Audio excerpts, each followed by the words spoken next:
En 1988, DMA Design sort Menace sur Amiga, Atari ST, Commodore 64 et PC. Ce shoot'em up est le premier titre du jeune studio écossais. Édité par Psygnosis sous le label Psyclaps, il reçoit un bon accueil et l'année suivante, un autre shoot plus ambitieux est lancé par les mêmes créateurs. Répondant au nom de Blood Money, celui-ci offre un défi que seuls les surdoués du joystick ont pu relever sans encombre.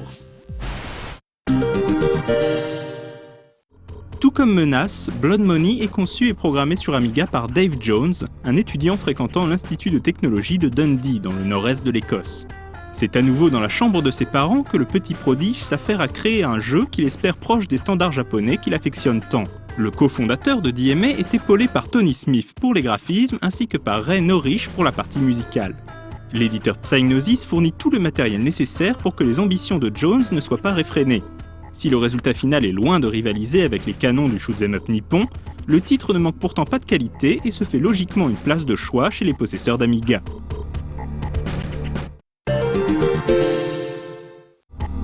Le joueur est ici invité à un safari sanglant se déroulant sur 4 planètes bien distinctes.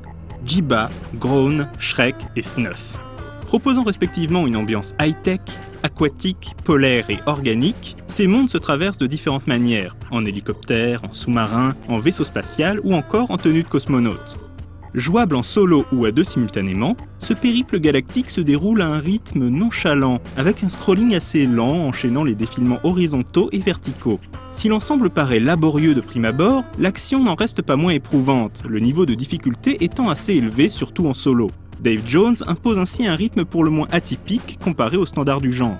Au fil des minutes, le jeu en devient presque hypnotique, tout en étant à la fois très oppressant. Malgré cette atmosphère pesante, de petites touches d'humour parsèment les stages, comme la présence de certaines boutiques estampillées Davy Jones ou de bonhommes de neige sur la planète Shrek.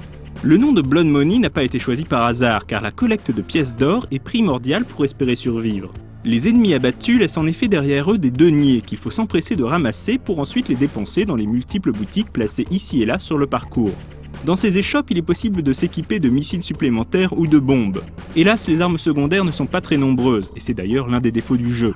En revanche, elles sont précieuses et indispensables pour progresser. En mode de joueur, la chasse aux pièces apporte même un aspect compétitif qui intervient généralement entre deux situations difficiles où l'entraide s'avère bien pratique pour ne pas terminer une partie prématurément, car Dave Jones a truffé sa création de pièges tordus. Ainsi, et parallèlement au tsunami de monstres se déversant de toutes parts, les décors regorgent de dangers en tout genre, à l'image des nombreux portails faisant la liaison entre les différentes zones d'une planète, ces derniers pulvérisant le joueur au moindre contact. Le challenge s'avère donc plus que corsé, puisqu'il faut compter une bonne heure pour boucler le safari. Paradoxalement, les boss ne montrent pas une grande résistance et sont généralement assez simples à terrasser. C'est déjà ça de gagner.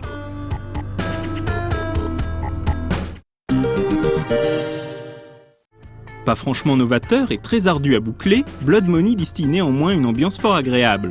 Par exemple, les animations s'avèrent extrêmement soignées, à l'image des méduses peuplant Groan, la planète aquatique, qui s'impose d'ailleurs comme le plus beau niveau du jeu. Côté graphisme, Tony Smith, fortement marqué par des références comme Gradius, Mr. Ellie ou R-Type, s'est appliqué pour draper cette virée macabre d'environnement soigné. Bien évidemment, nous sommes loin des shoots comme Agony ou Project X, qui quelques années plus tard prouveront réellement ce que l'Amiga a dans le ventre. Mais cela reste très honnête. N'oublions pas non plus la partie musicale, avec un seul et unique thème tournant en boucle durant tout le voyage. Instaurant une pression de tous les instants, ce morceau est assez réussi, même si l'on aurait apprécié un peu plus de diversité sonore. D'autant que, comme dans d'autres productions micro de cette période, les bruitages sont inexistants, si l'on décide de laisser tourner la musique.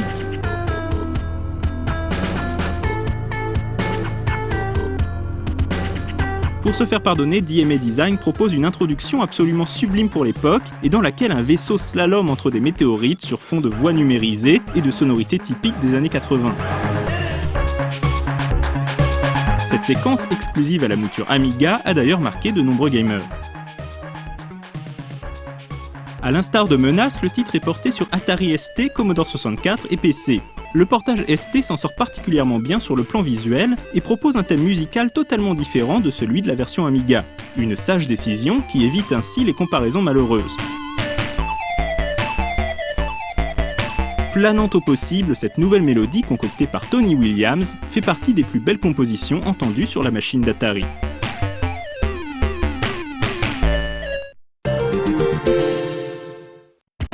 2 ans après la sortie de Blood Money, DMA marquera l'histoire du jeu de réflexion avec Lemmings, puis développera le tout premier Grand Theft Auto en 1997. 2 productions majeures de l'histoire vidéoludique, dont Dave Jones sera le co-créateur.